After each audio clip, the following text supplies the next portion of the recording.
সুপ্রিয় দর্শক, আসসালামু আলাইকুম। আমি মোহাম্মদ কামরুল হাসান।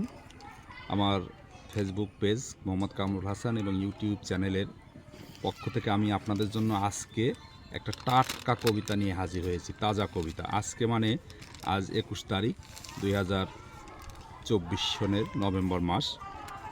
আজকেই কবিতাটার জন্ম হয়েছে। কবিতাটার নাম রেখেছি কবি ও কবিতা এবং লিখেছি আমি মোহাম্মদ কামরুল হাসান। বলেছে গার্লফ্রেন্ড ববিতা, তাকে নিয়ে লিখতে হবে কবিতা। আমি কি জানতাম আগে প্রেম করতে কবি হওয়া লাগে?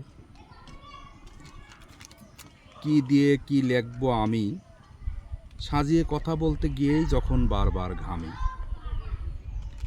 বহুকাল রাজনীতি করেও নেতাই হতে পারিনি আমি, কারণ করতে পারিনি অন্যদের মতো করে চামচাম।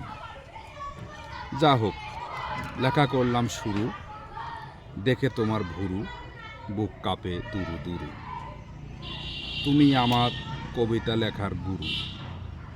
তুমি ভীষণ মোটা কিন্তু নাকটা তোমার সরু। দেখতে তুমি হাতি, তবুও তোমাকে করতে চাই জীবন সাথী। আর একটা শব্দও কলম থেকে হলো না বের।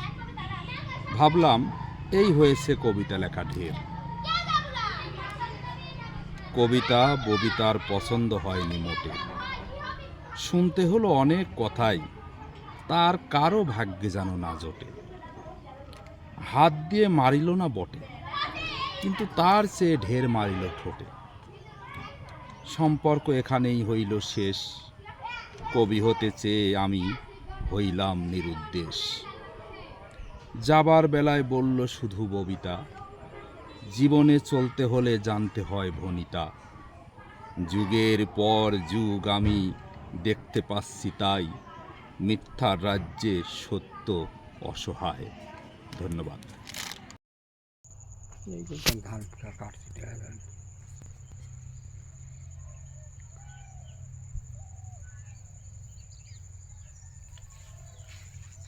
কিন্তু জানেন নাকি